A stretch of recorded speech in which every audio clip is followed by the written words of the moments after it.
Hi guys, Aditya this side. और आज के लेक्चर में हम बात करने वाले हैं इन्फ्लामेशन के बारे में। So will study about the 5 signs of inflammation and pathology of inflammation. So and we will be describing about what are the causes of inflammation, what is inflammation, and the types of inflammation and its significance. So one more important thing about that is ki we will also discussing about the pharmacology and how some drugs will help in managing particular type of inflammation.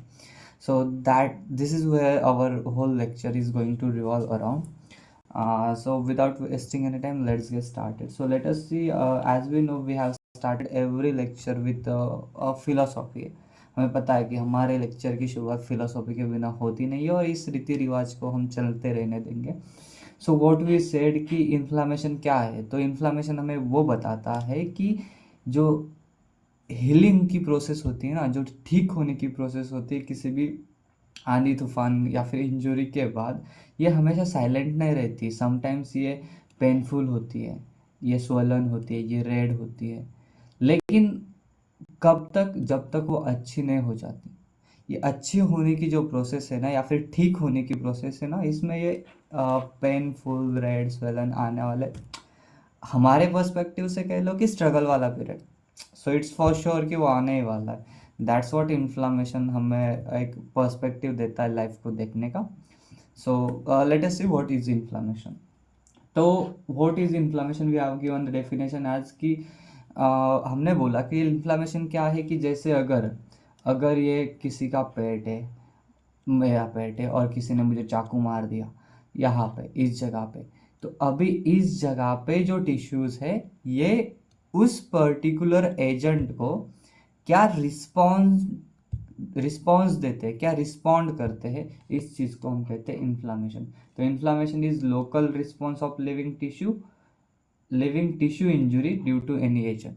Living tissue को जो injury हो रही है, इसको क्या local response दिया जाता है, that is what inflammation is. अब इन्फ्लामेशन का पर्पस क्या है? ऑब्वियसली जैसे हमने फिलोसॉफी में पढ़ लिया, हीलिंग करना प्रोसेस होता है कि टू प्रोटेक्ट एंड हील। जो भी इंजुरी हुई है उससे बॉडी को प्रोटेक्ट करना और हीलिंग करना, और ज़्यादा उसकी सिवियरिटी नहीं बढ़ाने देना, that is the protection process. क्या होता है? तो इम्यून सेल्स होते हैं, ब्लड वेसल्स होते हैं, ये सारी चीज़ें इसमें इन्वॉल्व होती है। कैसे, वो आगे हम देखने वाले हैं। Now let us see, we will move about the causes and trigger. Causes of inflammation, तो इन्फ्लामेशन कब कब हो सकता है? इन्फेक्शंस की वजह से हो सकता है इन्फ्लामेशन, और इंजुरीज की वजह से हो सकता है। जैसे हमने देख लिया, किसी ने किसी के पेट में खुरा, जो कुछ भी चाकू चला लिया। इन्फेक्शन की बात अगर मैं करूँ तो जैसे देखो कि साल्मोनेला टाइफी, टाइफी जब नाम का बैक्टीरिया साल्मोनेला टाइफी जब इन्फेक्ट करता है तो हमें आता है फीवर। तो फीवर एक one of the sign of inflammation है, जो कि साइन ऑफ इन्फ्लामेशन अब आगे पढ़ने वाले। ऑटो इम्यून डिसऑर्डर, जैसे कि क्या हो गया, रूमेटॉइड आर्थराइटिस हो गया, वगैरह वगैरह। इरिटेंट्स जैसे केमिकल एंड पोल्यूटेंट्स की बातें चल रही है। Now moving to the what are the 5 cardinal signs of inflammation. ये बहुत इंपॉर्टेंट है, इस पे क्वेश्चंस भी आते हैं और हमें डे टू डे लाइफ में बहुत ज़्यादा एज अ डॉक्टर हमें बहुत ज़्यादा हेल्पफुल होता है। तो देखो, 5 कार्डिनल साइन ऑफ इन्फ्लामेशन होते हैं: कैलर, रूबर, डॉलर, ट्यूमर, ये हो गए 4। और लास्ट वाला होता है loss of function. Loss of function. तो 5 कार्डिनल साइंस कौन से हो गए? Calor, rubor, dolor, tumour and loss of function. अब इसका मतलब, वे ऐसा सुनने के बाद लगता है ना कि कहना क्या चाहते हो, तो कहना ये चाहता है कैलर मतलब हीट, ठीक है, रूबर मतलब रेडनेस, ट्यूमर मतलब स्वेलिंग, और डॉलर मतलब पेन। अब इसको याद कैसे रखें? तो देखो, सबसे पहले रेडनेस और रूबर आर से स्टार्ट होता है, ये याद रह जाएगा, ठीक है। ट्यूमर और स्वेलिंग पता है, ट्यूमर स्वेलिंग कब होती है? जब ट्यूमर बनता है तब स्वेलिंग होती है। अब पेन को डॉलर से याद रखना है, तो सबको पता है, जब हमने एनसेड्स पढ़े हैं तो डाइक्लोफेनाक करके एक ड्रग स्टडी करते हैं जिसका जो किसको ट्रीट करता है? तो पेन को ट्रीट करता है। तो डाइक्लो के डी से डॉलर, और वो किसका नाम है? पेन का नाम है। हिट कैलर याद रखना पड़ेगा। तो देखो, क्या होता है कि जब भी किसी जगह पे इंजुरी होती है, इन्फेक्शन होता है, कि या फिर कोई भी रीजन की वजह से इन्फ्लामेशन होता है, तो उसका साइन क्या दिखाई देता है हमें? हीट बढ़ जाती है। अभी हीट क्यों बढ़ती है? जिस जगह पे इंजरी हुई है उस जगह पे, अभी जैसे हमने जो एग्जांपल लिया था, अभी यहाँ पे इंजरी हुई है मुझे, तो इस जगह पे जो इंजरी हुई है इसको ठीक करने के लिए हमें यहाँ पे ज़्यादा से ज़्यादा अमाउंट ऑफ ब्लड सर्कुलेट करना पड़ेगा, ब्लड सर्कुलेशन बढ़ाना पड़ेगा। तो ये इंक्रीज ब्लड फ्लो की वजह से क्या होता है? हीट बढ़ने लगती है। दूसरी चीज़ है रेडनेस। अब रेडनेस क्यों होती है? वैसोडाइलेशन की वजह से। वैसोडाइलेशन होने की वजह से रेडनेस होती है। और वैसोडाइलेशन क्यों होता है? It is a local response of the tissue.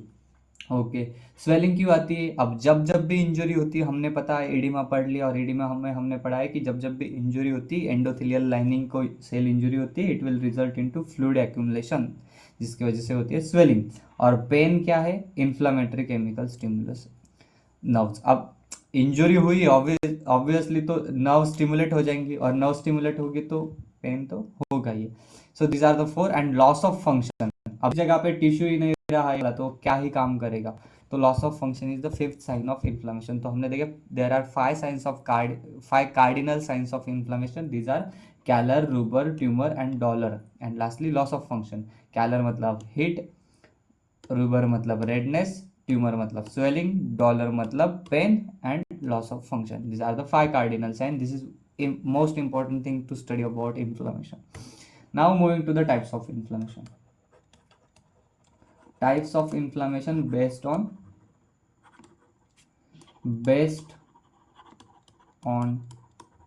time duration.